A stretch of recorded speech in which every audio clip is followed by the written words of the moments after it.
freedom lovers and sovereign thinkers. This is LL3's newest podcast. My name is Craig, transmitting from the beautiful swampy mangroves of South Florida. And today's date, Friday, May 20th, 2016.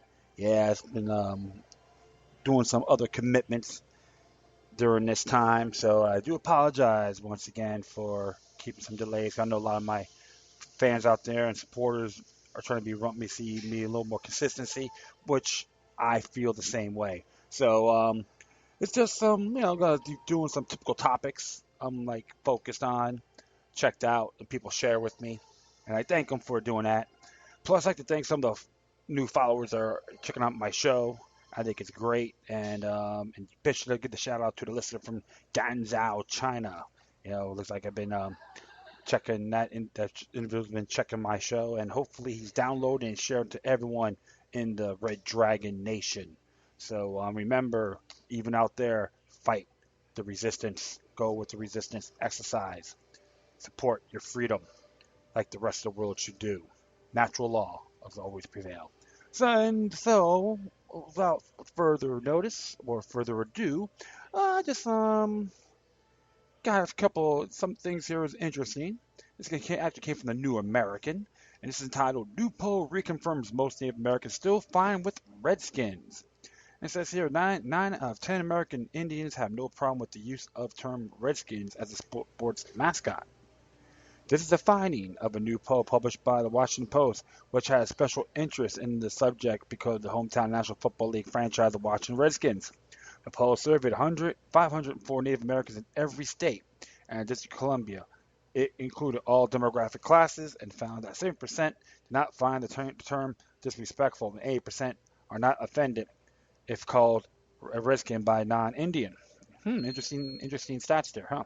9% of those polls said the name does not bother them, which indicates no change since the 2004 Annenberg Public Policy Center study, which also found 90% of American Indians were not upset by the term. Interestingly, polls have consistently found that non-indigenous, hope I pronounced that right, people are twice as likely as Indians to have problem with the name.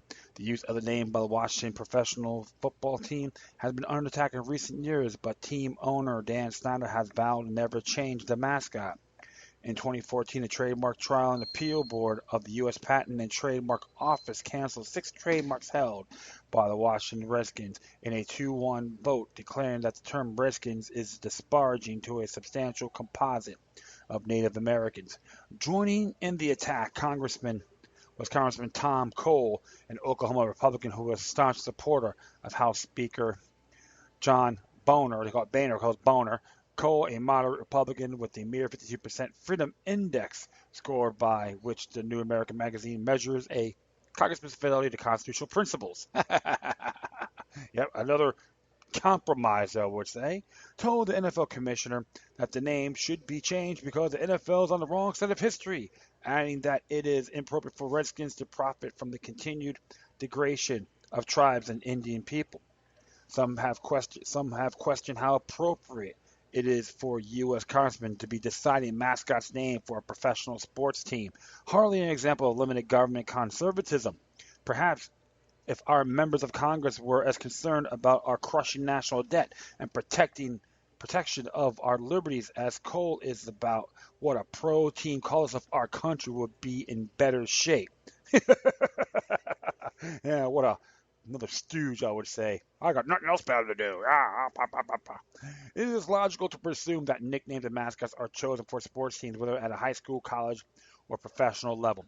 Because the teams take pride in the names, it is illogical that anyone would pick a mascot with intention of ridiculing a certain group of people.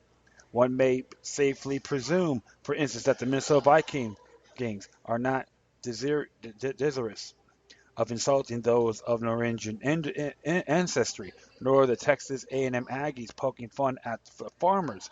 Does anyone really think that Notre Dame hates the fighting Irish? Did the New Orleans NFL franchise choose the term saint, hoping to insult Christians? At least no one seems to care yet about the horned frog mascot of Texas Christian University, or that's TCU. In places where an effort has been made to drop the Redskins mascot, the reaction of the Native American community confirms the two aforementioned polls. At Capitol High School, High School, part of Oklahoma City public school system, student Juanita Freeman, a full-blood American Indian of Blackfoot and Cherokee heritage, was greatly disturbed when the school board took away the name. I'm very proud to be a Redskin, she declared, noting that she owned about 30 shirts proudly displaying the Redskin mascot of the school. At McLeod High School east of Oklahoma City, the board kept the name when the citizens rallied in favor of maintaining the Redskin mascot. Unlike Capitol Hill, the community was made aware that the team might be discontinued, resulting in the board meeting packed with so many advocates of keeping the name that not all of those who wished to attend could even get in the front door.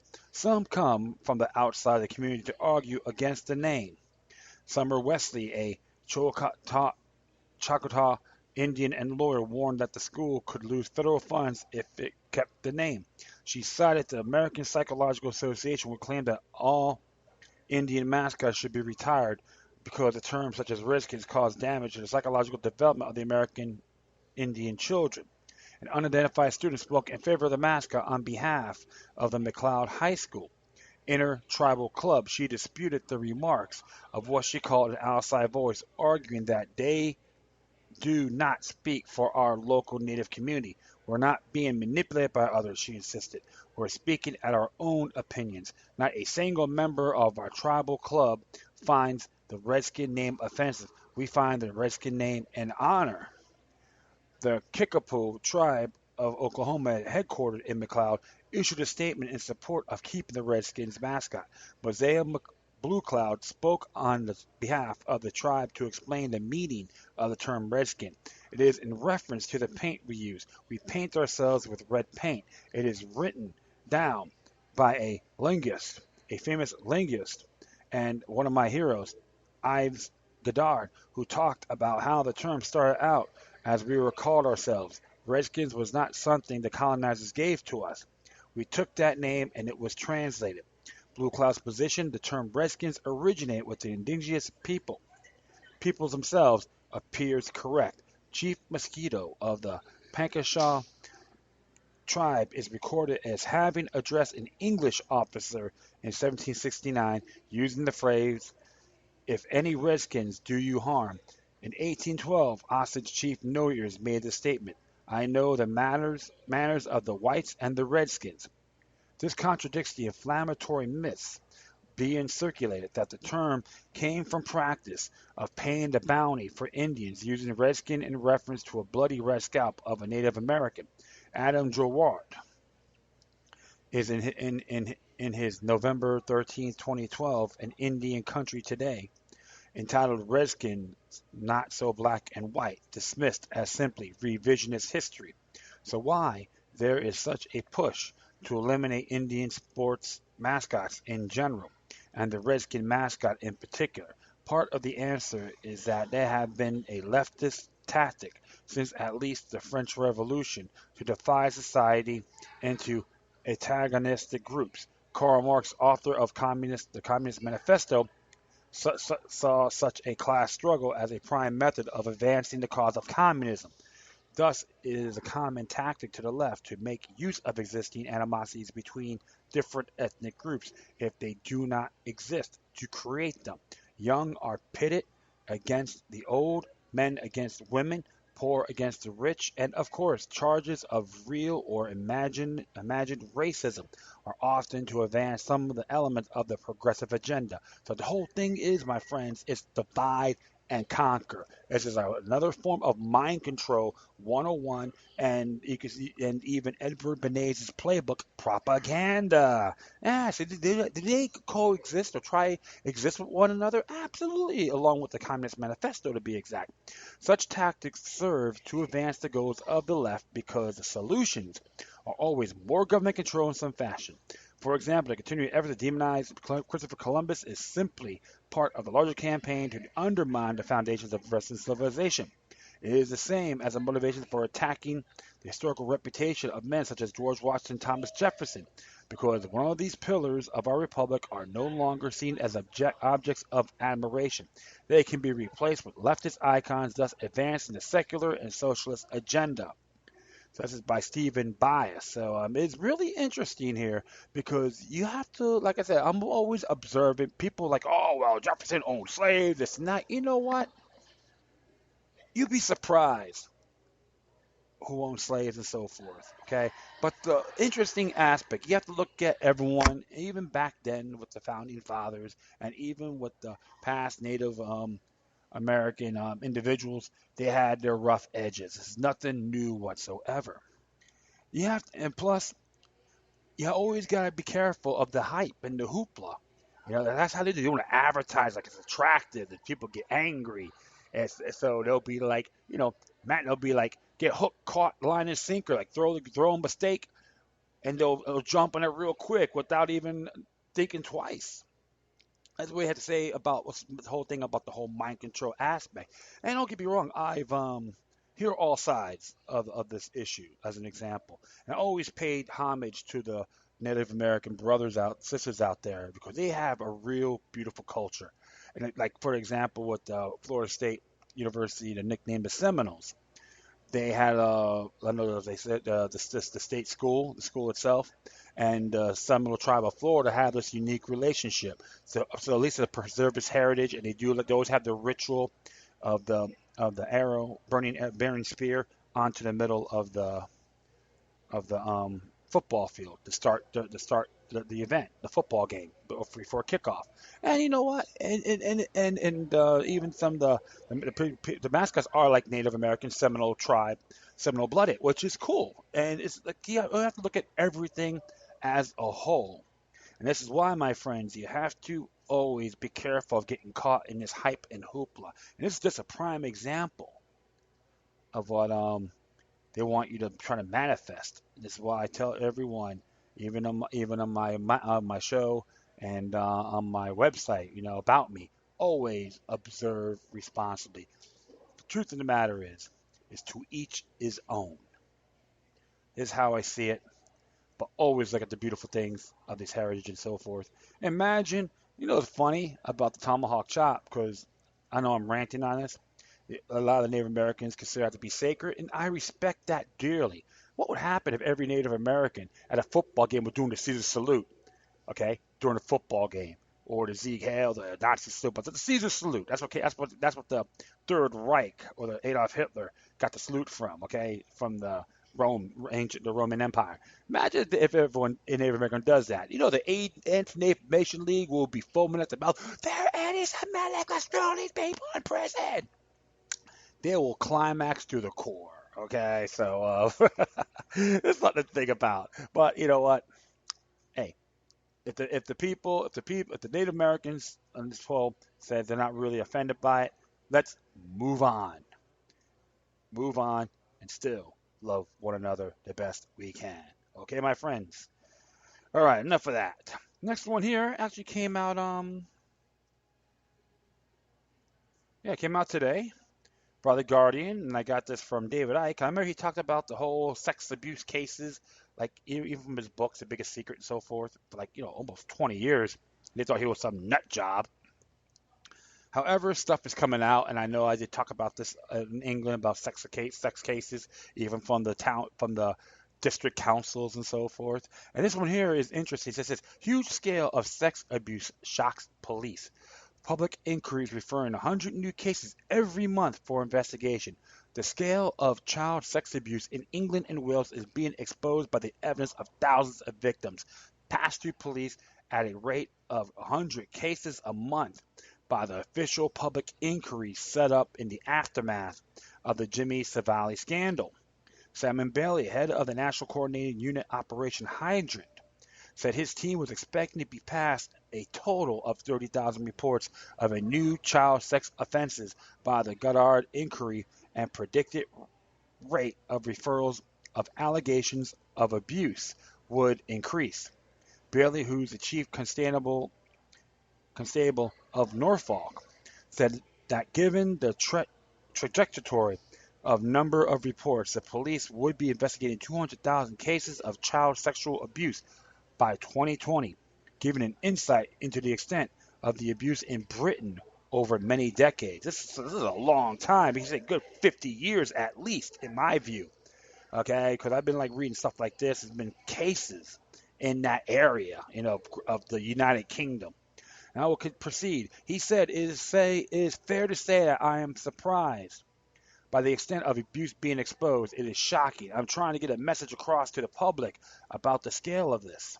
It is important to remember that behind each of these figures, there is a victim. We are seeing a significant rise in the number of referrals each month from the Goddard inquiry at these allegations related to abuse in a range of institutions from the church to schools, the scouts, and hospitals. Justice Lowell Goddard is running 13 investigations into institutional abuse, which included inquiries in the London Borough of Lambeth, the Catholic Church, the Church of England, and Westminster, as well as grooming and sexual exploitation in Rochdale, Devon, Cornwall, Oxford, Rotherham, and the Meadowsley Detention Center in Durham. Another 12 investigations will be pursued in the lifetime of the inquiry, and most of these 25 investigations will result in public hearings. Yesterday, the Goddard inquiry opened new offices in Manchester as part of its nationwide Truth Project, which invites victims to give detailed testimony of their abuse. Testimony that in many cases has remained outspoken for decades. 2,000 victims have already contacted the inquiry to give details of their experience of child sexual abuse, and about 600 have already indicated they will give their full testimony to the Truth Project.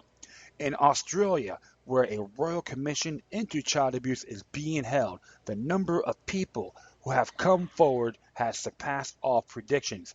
Bailey believes the same will be true of the Goddard hearings. This is going to be one interesting piece of history in the UK, I would say. Referrals to the Bailey's team on Operation Hydrant stems from allegations made by victims contacting the inquiry and through the ongoing investigations being carried out by the inquiry team. These referrals are allegations which are new to the police, said Bailey. Where there are criminal investigations, they will be passed to the relevant police force. What we are seeing is that the face of crime has fundamentally changed, and it means we had to move our resources to crimes against the vulnerable, child abuse, and adult abuse and rape. The huge increases in the number of reports of child abuse to police, which went up by 80% between 2012 and 2015, is counting, Bailey added. Forces across England and Wales investigated 70,000 cases last year. Court of investigations are into non-recent abuse. The chief constable believes the rise in investigations cannot be accounted for solely by increased reporting, but by the fact that more children are being abused as a result of the internet acting as a facilitator for pedophiles to contact children. He has commissioned research in an attempt to establish whether this is correct. The enormous draw on police resources of these investigations come as a severe spending squeeze on police budgets in the last 5 years continues. Last week, the Director of Public Prosecutions, Alison Saunders, reminded police that deceased persons cannot be prosecuted, but Bailey defended the police from criticism. It is vital that the police investigate allegations of child sexual abuse thoroughly and proportionately, whether the alleged crimes took place last week or many years ago, he said. Victims who report abuse by someone who is now dead have the same expectations that their allegations will be taken seriously and that they will have recourse to justice. This week, Theresa May, the Home Secretary, dismissed those who said police should only concentrate on current crimes. Gabriel Shaw, the chief executive of the National Association of People Abused in Childhood, said, "We have lifted the lid on a hidden problem. Now survivors are coming forward in large numbers. These people were failed by institutions in childhood. They deserve to be heard now." Well, well, well. And like I said, I remember when even David Icke talked about this, and many people thought he was a nut job and don't know what he was talking about. There was even a claim too, like even 10 years before the scandal happened in Penn State University, someone brought that to the attention. They thought he was a nutcase, and look what happened. This is very disturbing, my friends. I condemn this thing with a passion. And with due process, these people should get capital punishment. Okay? That's how I'm saying this in good faith. By due, after judicial due process and in good faith. I find this very annoying. And this is why you have to see this a lot bigger. Always question the authorities around you, even in your own communities. If someone actually says, yes, I've been molested, they have the right to be heard. Instead of just toss them to the side like they're a number. These children are human beings. And now, like I said, that is like another thing I address. And I talk about this once in a while on my other shows about the scandals going on in Britain. I have a feeling one thing. I think Queen Elizabeth is walking naked as well. The entire um, monarch and their cohorts are running with no clothes. Not even I would say have not even dressed in a barrel. But this is one thing I always say: help payback is one bitch. And these cases goes through, and there's some prosecutions. I'm just wondering how many of them are gonna get away with it.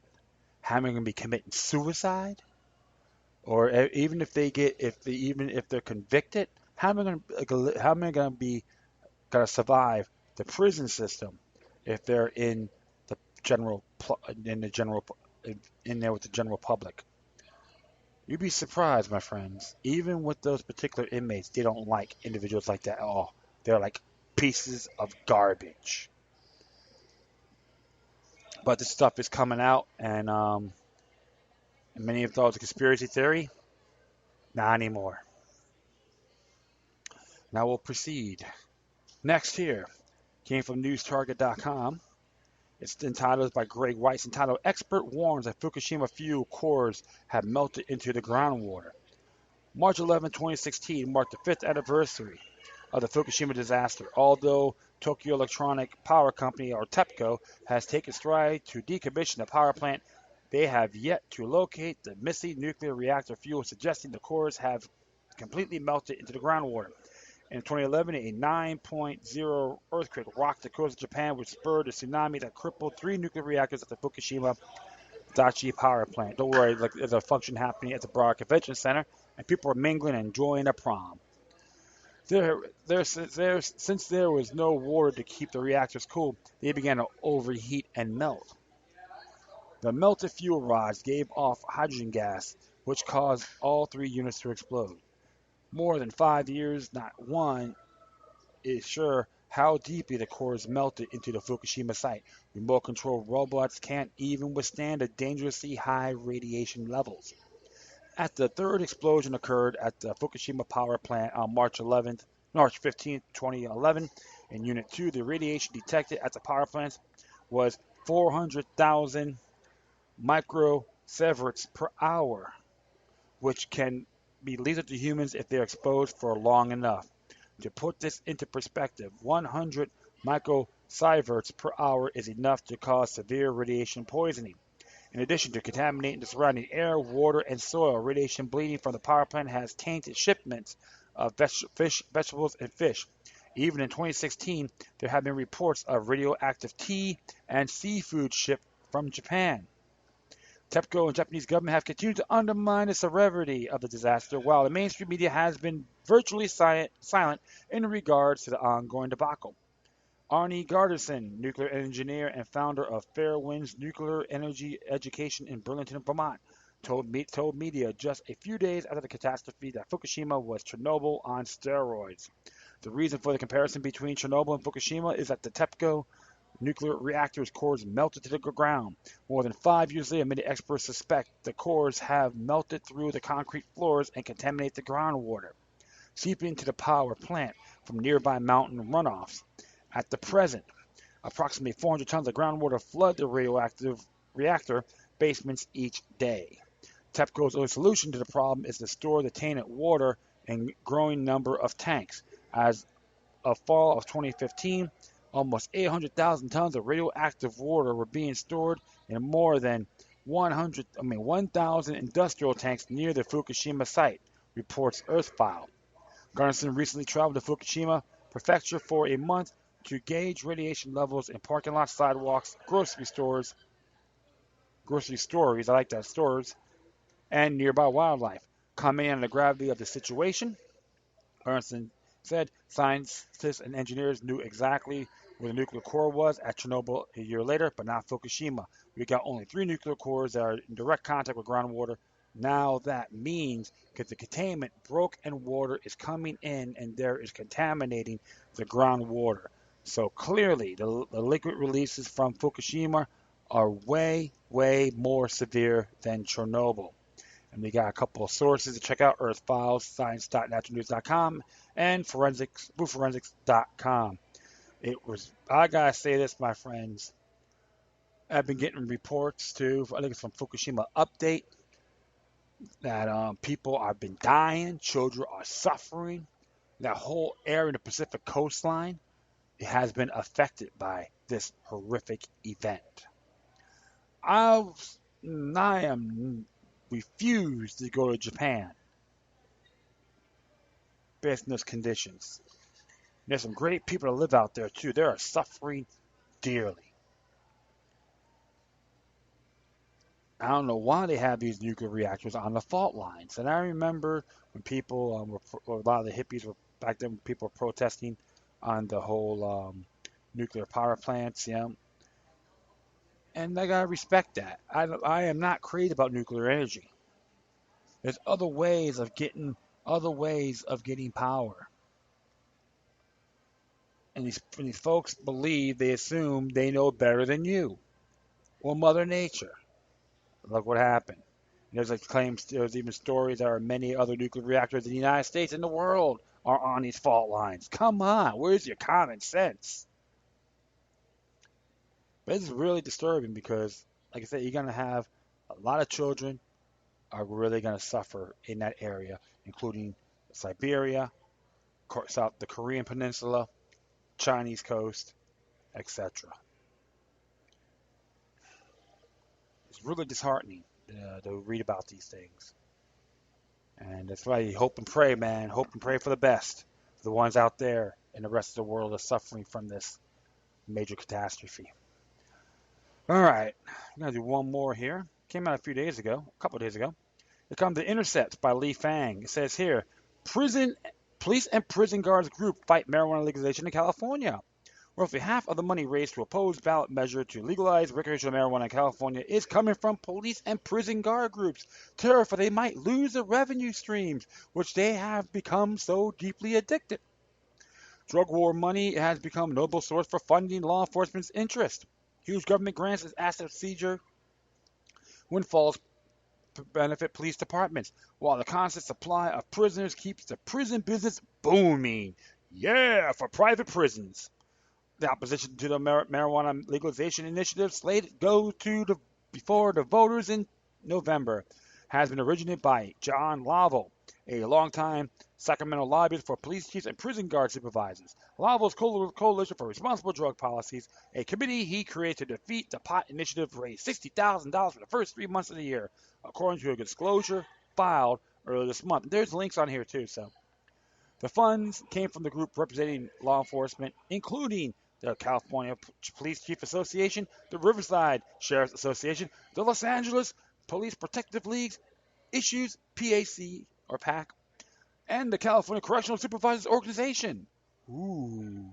So someone's worried about their pocketbooks, I would say. Other donors include the California Teamsters Union and the California Hospital Association, as well as Sam Action, an anti-marijuana advocacy group co-founded by Former Representative Patrick Kennedy, Democrat from Rhode Island, and former George W. Bush speechwriter David Frum. Yeah, so I know how much money put in these yahoos' pockets. Law enforcement officials in Minnesota, Washington, other states have been debated relaxing the laws surrounding marijuana, have said they stand to lose money from reform. Oh my goodness, we gotta be losing money. Well, too bad. Police receive federal grants from the Justice Department to help fund drug enforcement efforts, including specific funding to focus on marijuana. All hail to your tax dollars, America. Asset forfeiture is another way law enforcement agencies have come to rely on marijuana as a funding source. Police departments, through a process known as asset forfeiture, seize cash and property associated with drug busts, including raids related to marijuana. The proceeds from the seizures are often disturbed to law enforcement agencies. From 2002 to 2012, California agencies reaped $181.4 million from marijuana-related assets seizures. As the Wall Street Journal reported in 2014, pot legalization in Washington State had led asset forfeiture proceeds to go up in smoke. Hurrah! That's right. That's beautiful. Law enforcement lobbies in Sacramento, including Lavo, had steered Justice Department's grants into marijuana eradication. Last year, Lavo successfully worked to defeat measures to reform asset forfeiture in California. Yeah, can we say he loves extortion? He's a real man. I have an extorted fetish, honey. Do you find me attractive? Prison guard unions have also played part in defending lucrative drug war policies. In California, the prison guard union helped finance the three strikes ballot measured in 1994 that deeply increased the state prison population. In 2008, the California Union provided funds to help defeat Proposition 5, a measure to create prison diversion programs for non-violent offenders with drug problems. Oh wow, they love racking them in, huh? For their part, groups they say they fear the dangers of legalized pot for non-selfish reasons. The membership of the CCSO opposes the full-blown legalization of marijuana. Paul Curry, a lobbyist for the California Correctional Supervisors Association, told The Intercept. Curry said prison guards supervisors don't want to see a society that encourages pot use, and said many of his members are grandparents who are concerned about their children.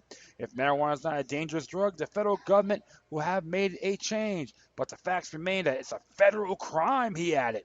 Yeah, a federal crime. It means let's control you guys, spiritually and financially. California is the only state in which law enforcement unions have led the opposition to any marijuana prohibition across the country in recent years. During the 2014 election, Florida law enforcement officials successfully campaigned against medical marijuana ballot measures by arguing that the initiative would promote a large range of problems, from teenage use of the drug to respiratory disease. I don't know where that merit came from, because marijuana is still legal in Florida. You got a lot of teenagers out there smoking it. In 2010, Lavo successfully organized a campaign to defeat similar marijuana legalization ballot measures in California. That year, he raised funds from police unions, local prosecutors, and the California Beer and Beverage Distributors Association, in addition to several individual donors. Presumably, the beer distributors see legal pot as cutting into their business. The initiative was defeated even though Lavo was outspent by pro-legalization campaigners. This year may be different. Supporters of legalization have already raised more than $2.25 million for the campaign, 40% of what opponents have, and recently secured a number of high-profile endorsements, including Representative Ted Leo, the Democrat from California, and the California Medical Association. Polls show Californians are even more support of legalization this time around, and even more in support with around 60% of likely voters claiming they will back the measure. Of course, you have to really look at everything into a bigger perspective. And I always say this: no victim, no crime. But those dingleberries don't like that because it will hurt their livelihood. Oh, you don't understand the pressure I'm in. I'm going to lose my job if this gets legalized. Oh my goodness. Well, sorry to hear about that to those ass clowns out there. But here's something you should look at, my friends. This is from the California Constitution, Article 1, Declaration of Rights. As it states here, all people are by nature, free and independent, and have inalienable rights. Among these are enjoying and defending life and liberty, acquiring, possessing, and protecting property, and pursuing and obtaining safety, happiness, and privacy. So how is that a free will adult that wanna use marijuana on a recreational basis, as long as they're not harassing anyone or doing anything irresponsibly, including giving to minors? So that's a different topic. We're talking about adults as a whole and the recreational marijuana. All right, they're gonna use it. It's gonna hurt the children and all that good stuff. But you know what? Right now, the kids right now, they gonna find other ways of getting high, which I am not pristine of. Especially when have you ever seen kids using inhaling lighter fluid? Man, I seen that when I was like 16, 17 years old. I'm like, you're out of your confounded minds. And I don't know what happened to them. I know a lot of them are like zombified right now, which is very disheartening to see in years times. But I always say this, like I told people before: no victim, no crime. If the people in California want to legalize it, they're gonna find ways of doing dispensing and conditions and so forth, like doing in Colorado. It's gonna have its flip sides, pros and cons. We have to understand it's gonna be legislated by human beings. Expect it. There's no magic lamp theory. But this whole the one thing, the prison system, they are worried because a lot of it is managed by the what's it called, the CCA and Geo Group.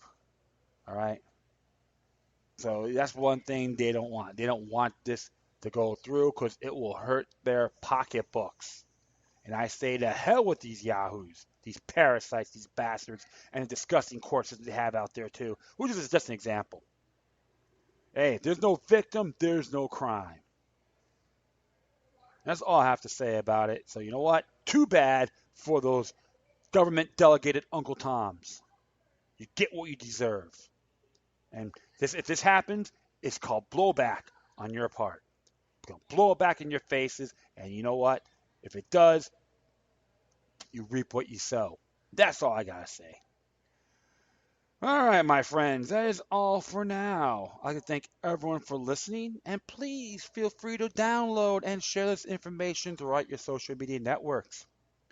If you have any questions, comments, compliments, criticisms, love letters, hate letters, or you want to send me some information which I may find it interesting, please, whatever you do, send your correspondence with decorum and no sales pitch, please, or advertising. It will be zapped. I won't even respond. You can hit me on Facebook, Twitter, Google+, Spreaker, iHeartRadio, Tumblr, YouTube, Freedoms Network, and Scene.life. Or you can email me at LokiLuck3. It's all together with the number 3 at gmail.com. Before I go, I'm going to play a cool little song. Actually from a band I've seen. Wow, first time I seen him was in 1992 at the Jammy Awards, post-Jammy party that happened at the Hard Rock Cafe in Orlando, Florida. Band called the Fenwicks. And what was cool, one of the drummers, Artemis Powell from Leonard Skinner, helped get this band together.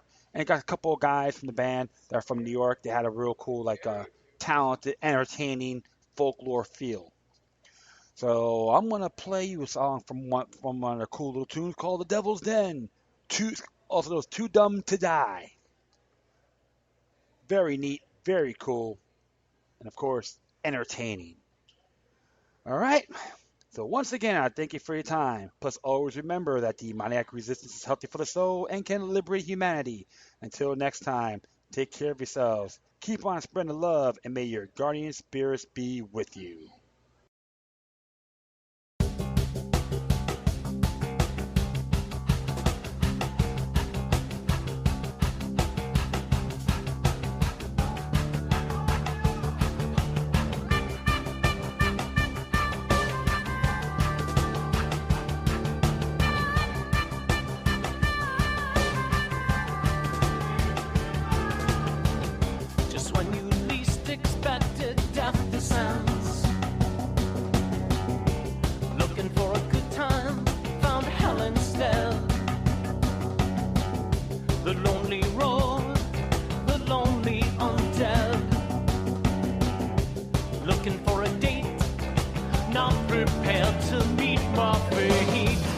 I'm in the devil's den. You're out, there's no way out. I cry your name, but no one comes. I cry in vain and come undone.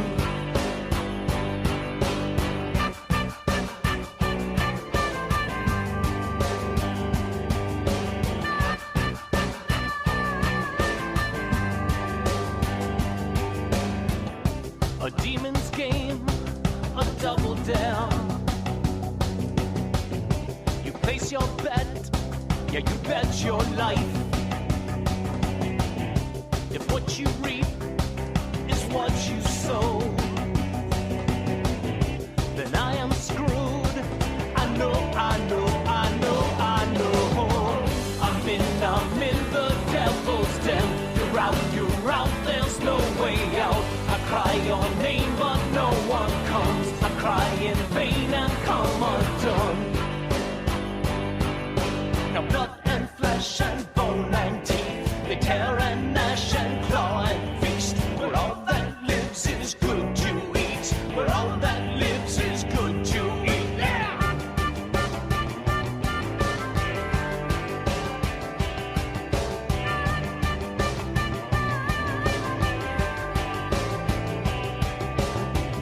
So hold my hand and grab a gun. 'Cause you, my love, you make killing fun. You cover me, yeah, I'll cover you. Could well be the last thing that we